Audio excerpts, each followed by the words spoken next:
Hello, I'm Michael Serapio, and welcome to Profile. Back in June of 2021, Catherine McKenna announced she would not seek re-election. Having been a senior member in the Justin Trudeau cabinet, the news did come as a bit of surprise. Not only had McKenna served as infrastructure minister, she was also Trudeau's first environment and climate change minister, shepherding a key file for her government, developing and selling the carbon rebate program. But McKenna was attacked for her work and her passion fighting for the environment, online, at work, and even in her own neighborhood. It's something she writes about in her new memoir, Run Like a Girl. But as you'll hear in our discussion, her book is not a cautionary tale. Rather, McKenna says it is a call to arms for girls and young women to stand up even in the toughest of times. Here now is Catherine McKenna in Profile. Catherine McKenna, thank you for the time. It's great to be with you, Michael. So the book is called Run Like a Girl. Why this book? Why now? Well, look, I spent a lot of time thinking about my time in politics and also how do you make change. And I think right now it's really hard. If you're a young person or a woman trying to make change on climate or on human rights or on democracy or in politics, it's tough. I think we have to be honest. And so I thought maybe telling some of the things I learned about how to make change and how to do it in your own way might be useful and inspiring, because I think we need to inspire each other. And I'm inspired by so many young people that continue to push hard on climate. And I committed to doing everything I could to support women and girls. And so that's part of me giving back, I hope. Yeah, and supporting women and girls. And in fact, this is a statement from the book. You write, it is about empowering women and girls around the world to speak up and step up, even when, especially when it's hard. And in truth, when one looks at your 6 years in federal politics, it was oftentimes hard. You were subjected to online attacks, verbal attacks, attacks to your office, in front of your home, staff, and family. Were you at all prepared for that? Well, I have to say no. I got into politics. I'd started with a friend, a charitable organization working on human rights internationally and in Canada. And I've been on social media, and it was always a really positive place. And then we had this awesome campaign for 2 years. We worked really hard. We engaged the whole community. And I just wanted to change in government. And then I got elected, and I was named Minister of Environment and Climate Change. And it was really weird, because attacks started happening, and it was misogyny and climate denial all at the same time. And I was just a person trying to do a job that was really important, working on climate change and helping to figure out how to do that in a way that was affordable and brought people along. So I wasn't ready for it, but I hope that the lesson from the book isn't like, that politics is terrible. Part of the reason I talk about my time is not for sympathy. I don't need sympathy. I want change. I want more women and girls and broader diversity in politics, and it's not acceptable. So I want politicians who have the ability to make change to take action, like hold social media companies accountable, like stop the personal attacks in the House of Commons, which they then clip and then put on social media, and then the algorithms do its work. So I didn't expect it, but I think that there is, the book, I hope, highlights a lot of awesome things. And politics is like no other place. You can make really big change, but it's hard. And in life, you know what? Hard things are hard. I said that to my team. They made me a pillow. That is, this book is not a normal book for anyone who's looking at it. It's got pictures, a lot of pictures and objects, because I'm trying to keep it real and make it relatable. And so I felt I had to tell the truth, but at the same time, highlight the amazing things that young people were doing. I did pinky promises with so many young people, and now some of them are suing Doug Ford for not, holding to the climate commitments of Ontario. So I think it's a positive book overall, but it's a hard time now. And I think we have to acknowledge that it's a tough time, and we're all gonna have to dig deep. And the climate crisis is accelerating. Having said that, we have amazing solutions. So we all need to, just work really hard. Sometimes, go dancing with your friends at a place called the House of Targ, which you may even know. I've been told about it, yes. And then, some days, just try to get through the day and wake up and do more. Mm-hmm. So not prepared for it, but it's interesting. You talk about you were trying to do good. You're named to be Minister of the Environment and responsible for tackling climate change.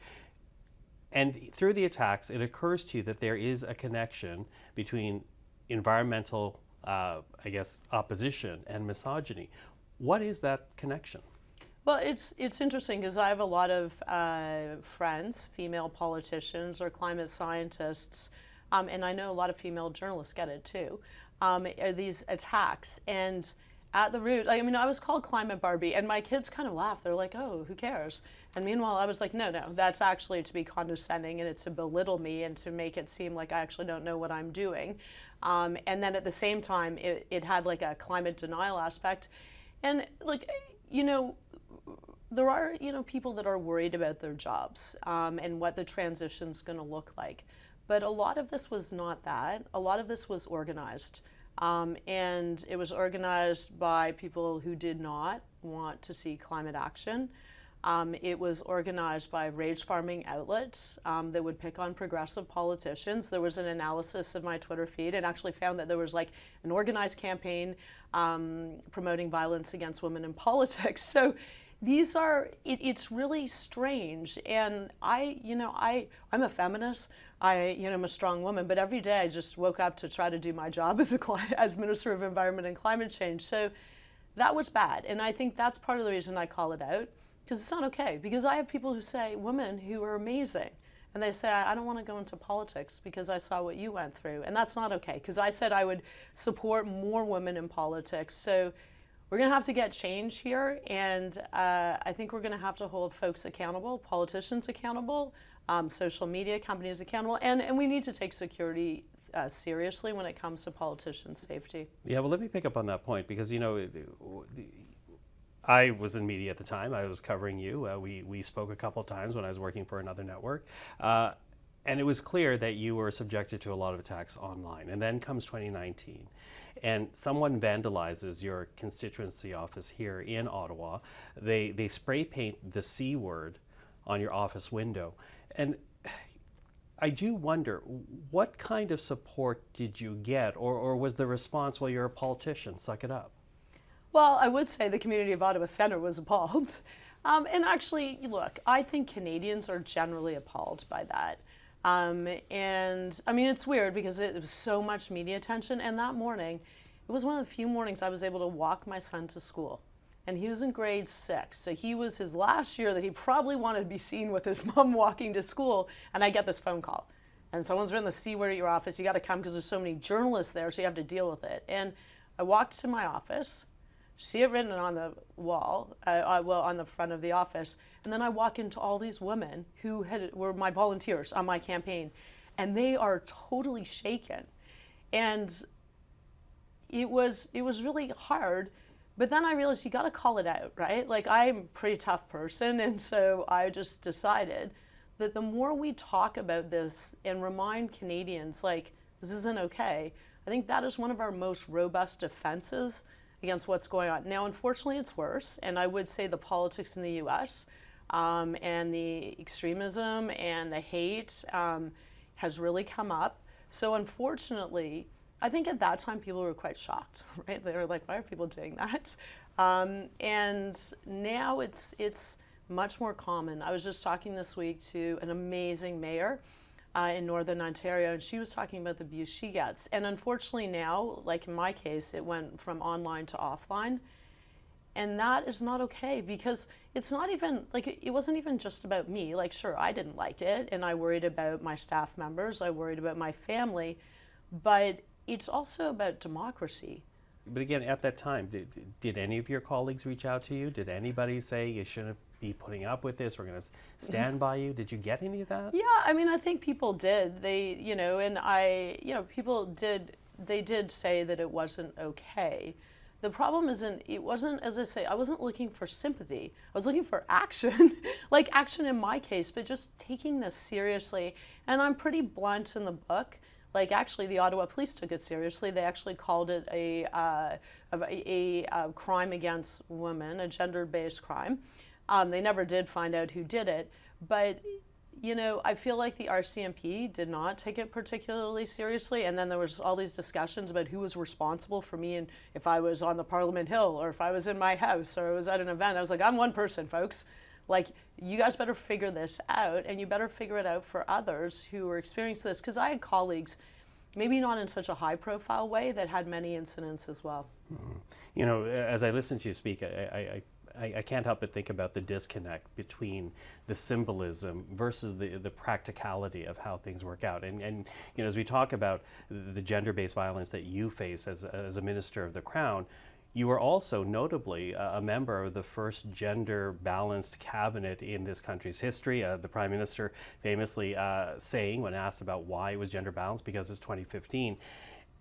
And to that, in your book, you write the following: looking back at Trudeau's answer now, the problem is that rather than simply moving from the fact that the cabinet was gender balanced, the Prime Minister used every opportunity to remind everyone of it. And you go on to say it started to look like a marketing ploy to make the Prime Minister look good, and it undermined the accomplishments of the women he actually chose for cabinet. How so?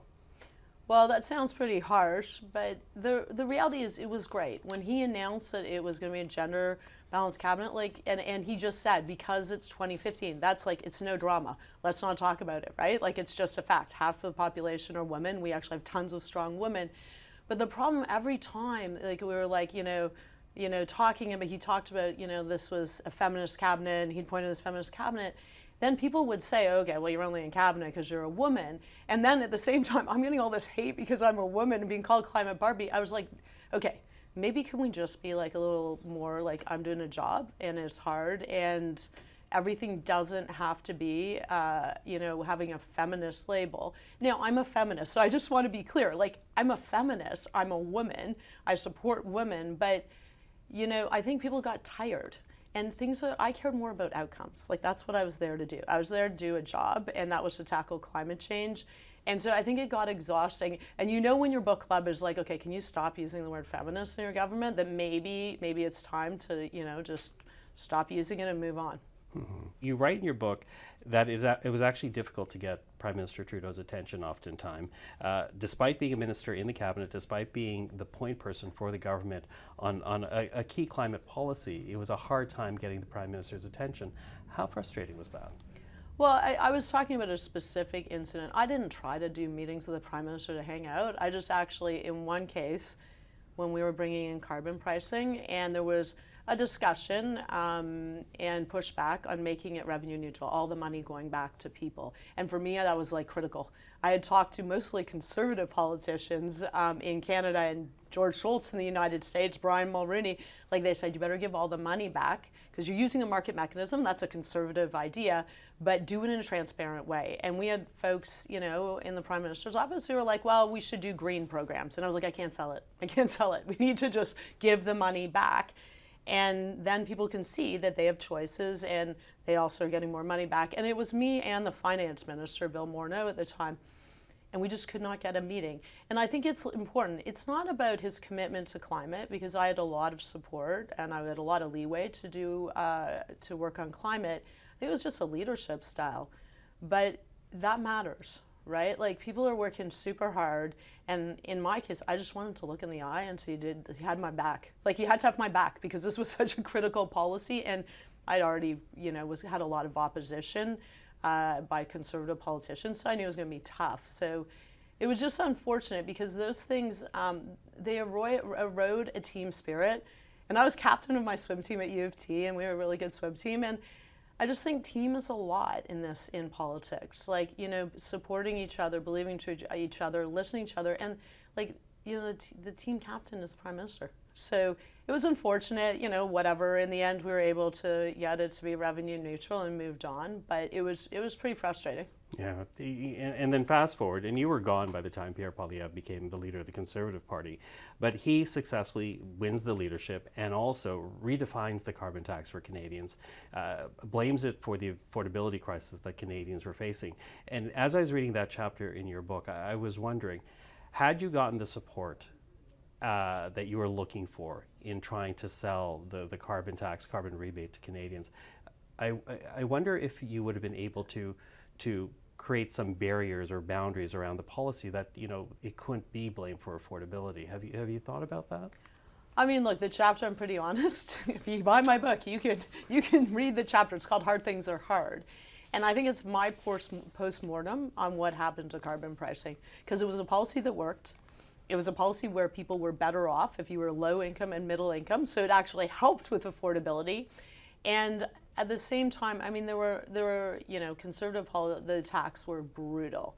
Like, you might remember Doug Ford, he put stickers that didn't actually stick, which was quite funny, on pumps, and he insisted that the gas stations do that, and they were totally misleading. They didn't say that you were going to get money back. So, we should have done a better job in explaining it, and there were reasons around that. There was also problems with advertising. We wouldn't advertise, because it would be seen as partisan. I was like, no, people are entitled to understand your policies. It's not a partisan thing. It's like, this is a policy where people have to file their taxes to get money back. But I think, I reflect on this because we worked so hard, and we won 2 elections, and we had carbon pricing. We won at the Supreme Court, so you almost can't make it up. And it worked, and more people are better off. But, it was, the attacks were the #1 cause. But at the same time, I mean, I talk about this, like, probably the biggest problem at the very end, beyond every year the price goes up, so you better be out there defending it, was the fact that the Prime Minister put a pause on the carbon price on heating oil, and there was like an affordability sign. I was like, oh my gosh, you're not saving anyone money. The reason people are paying more for heating oil in Atlantic Canada is because of the price charged for heating oil by oil and gas companies. And at that point, then it just seemed really political. And once you start doing that with a policy that is tough, but has a rationale and is working, then it becomes much harder. And then unfortunately, the decision was made to cancel it, when Mark Carney was running in the election, because it was seen that, it would be used against him, and then, the Liberal Party might lose. And that was too consequential. I mean, we had discussions about it, but I agreed. We needed to win because we were dealing with Donald Trump. Like, that is a massive threat. But it's unfortunate. I think there has to be lessons learned on how to land things. And you had discussions with it because Mark Carney on a personal level, even before the leadership run to become leader of the Liberal Party. So, but it does make me wonder about how you assess him as Prime Minister vis-a-vis the environmental file, because yes, he killed the carbon tax. He's also, though, canceled the EV mandate for 2026. He's not committed to the emissions targets of 2030, 2035, or at least remains non-committal on it at this moment in time. How would you assess his performance so far on the environmental file, and does it make you worry that everything you worked for may all come to naught? Well, I mean, look, I've known Mark Carney, personally and professionally since I was minister. He, even before that, but he came to support carbon pricing in our climate plan when he was governor of the Bank of England. And we both worked for the UN Secretary General on climate at the same time. I'm still doing work for the Secretary General. Look, I'm waiting to see what the climate plan is. There has been no climate plan put out. But the way you're judged on climate, is whether the emissions go down. Like, we have a target, the planet only cares about whether emissions go down. Of course, you've got to do it in a way that you can sell the policies and in the way that's affordable and makes us more competitive. But he's talked about this. He knows, he read a book called Values, and he talks about how climate is an existential crisis and how there's a huge economic opportunity. And if we don't do this, that the market will actually, there'll be a Minsky moment and the market will collapse. So he knows all this. So I'm waiting to see. I do get worried that when I hear, talks of a grand bargain with oil and gas companies. I tried. By the way, I tried. I'm a reasonable person. When I came in and the Alberta government, it was Rachel Notley, was working on climate. They had a cap on emissions. They had a methane. Requirement. They had a price on pollution, and they had oil and gas companies standing beside them saying they were going to do their part. So we worked really hard. And by the way, we bought a pipeline, and I talk about that in the book. It's pretty hard being the environment minister when you're buying a pipeline.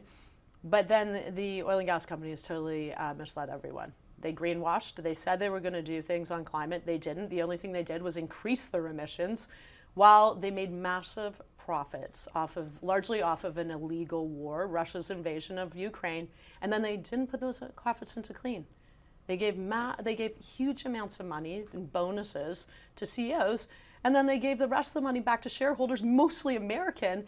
And then they demand subsidies, and they're the cause of the climate crisis. Like, I think they are taking Canadians for fools. And so I don't believe in a grand bargain. I believe that they have to pay to clean up the pollution that they've caused, like everyone else is doing. They are the only sector that is not reducing their emissions, and they are a third of our emissions. So I'm hoping to see a much stronger carbon price for oil and gas and large polluters. We have methane regulations that need to be put in place, and really to see, oil and gas driving down emissions and us living up to our international commitments. So what do you make then of carbon capture? Because that is essentially the grand deal now. You invest in carbon capture, at the same time expand into potentially a pipeline, certainly to LNG. What would your advice to the Prime Minister be on that? Well, I would just say, like, the oil and gas companies have talked about CCS, carbon capture and storage, for decades. They had massive profits. They invested no money while they advertised that they were clean. So I would be very careful on that front. And what I don't understand is why they would get subsidies and support for carbon capture and storage when they've only increased their emissions and everyone else has had to decrease them. No, they can pay their own money, my view. And I'm not in politics, and it's tough being Prime Minister, and it's tough working on climate change while you've got to deal with Donald Trump and trade, the trade war or trade situation. But I just think we have limited money as government. Like, when you're in government, you got to really figure out how you invest. And the oil and gas companies have tons of money. So it should be up to them to reduce their emissions. And then you can't be lobbying against climate policies. They're lobbying against the price on pollution that they are supposed to pay. It is a basic principle that polluters should pay for the pollution they cause, not Canadians. But they don't want to do that. So this idea that you privatize the profits and you socialize the costs is not okay. It shouldn't be okay for anyone who just believes in the market and believes that governments don't have infinite amounts of money. So I think that'll be the test for the government, because really when it comes to climate right now, oil and gas is the largest source of emissions, and it just continues to go up. And I think, I feel like I was played for a fool. I tried, to do this grand bargain, and that they would, reduce their emissions. There would be a pipeline because, we need to get our product to market. And they didn't live up to the deal, and that's hurting Canada's reputation internationally. Before we're done, I also want to talk about Prime Ministers Chrétien and Mulroney. You talk about big ideas. Mulroney talked to you about big ideas. And, I found it interesting that you found encouragement and support from two former prime ministers, while in the book writing about, at least in one episode, the frustration of not getting enough input from the Prime Minister who called you to serve. Tell us a bit about the support you found in both Prime Ministers Chrétien and Mulroney. Well, I was really lucky. Prime Minister Chrétien, he was very supportive in my campaign, and that made a difference, because I think, who is Catherine McKenna running in this campaign in Ottawa Centre? And he came out and he rallied support for me, and I think people were like, oh, maybe she can win. And he continued to support me, and he gave me the best piece of advice to all politicians. I'm passing it on for Prime Minister Chrétien, which is Canadians are reasonable. Be reasonable. And when he said it, I don't think he was like, you guys are so reasonable. I think he was like, be reasonable.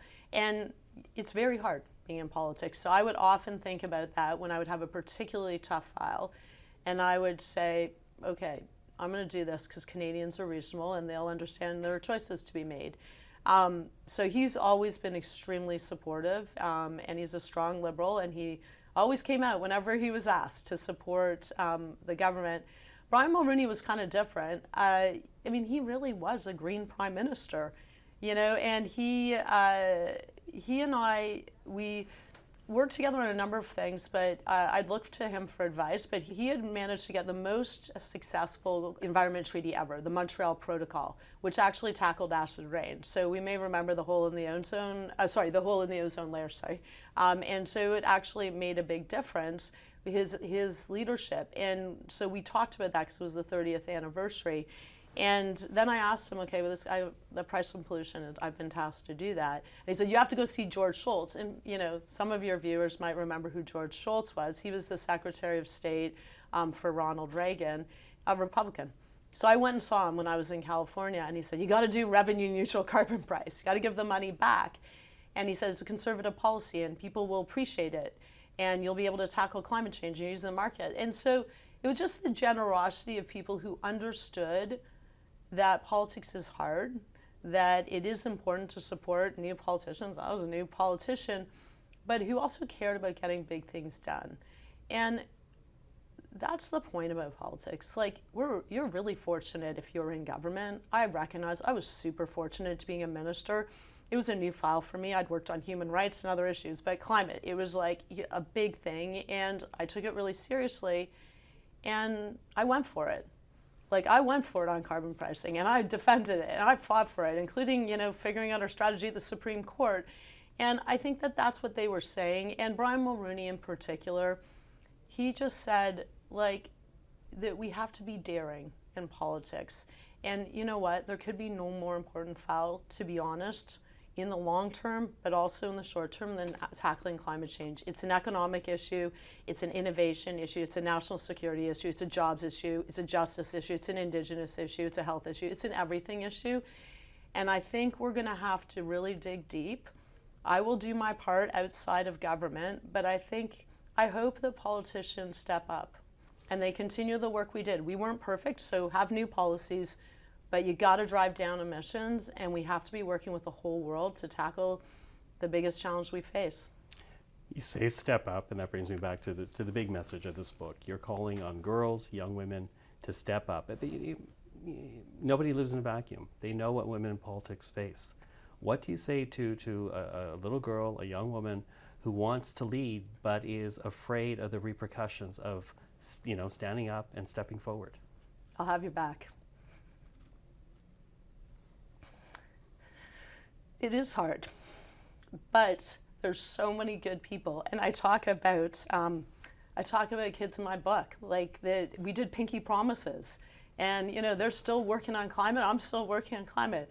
Talk about young girls that would write me notes, and they would say, like, at times it was really hard. I don't know, what was like a Girl Scouts troop, Girl Guides troop, and they all wrote me notes. So thank you to whoever the Girl Guide leader was, but they were like, "You're awesome," and so. There will be people that will support you, and I will do everything I can to change the system, because I'm in a position where I'm privileged, and I recognize that. But it's amazing, and you can make a difference, and that's also on climate. The message in this book is I wasn't someone special. I was someone who, worried about like famine in Africa when I was a kid, and I was like, okay, we got to do something about this, and I had no idea. And I kind of muddled through, and sometimes I wasn't very confident. Some people find it hard to believe. I really got stressed speaking in public, so I had to just force myself to get over that. And I had no idea how to run in politics, and I got great people to help me. And so there are people who, like me and many others, who will help you, and it matters, and it is hard. And some days will not be the easiest, and some days rely on your book club. I will say that. My book club figures prominently in this. Because you need friends, but this is how we make change. And there's nothing more important right now, especially in this moment that is so hard, where there's so much polarization, there's so much hate, where there's so little empathy and kindness, it seems, when you go online, that we need to fight for important things. And so, I don't know, if my book has the impact of, inspiring some women and girls, to run in politics, or to start their own organization and charity to work on human rights, or to step up on climate, that's awesome. And the call is to run like a girl. Catherine, run like a girl. Just do it your own way, and that's okay. Catherine McKenna, thank you for this. Thanks. And that is Profile. I'm Michael Serapio. For everyone here at CPAC, thank you for watching. We'll see you again next time.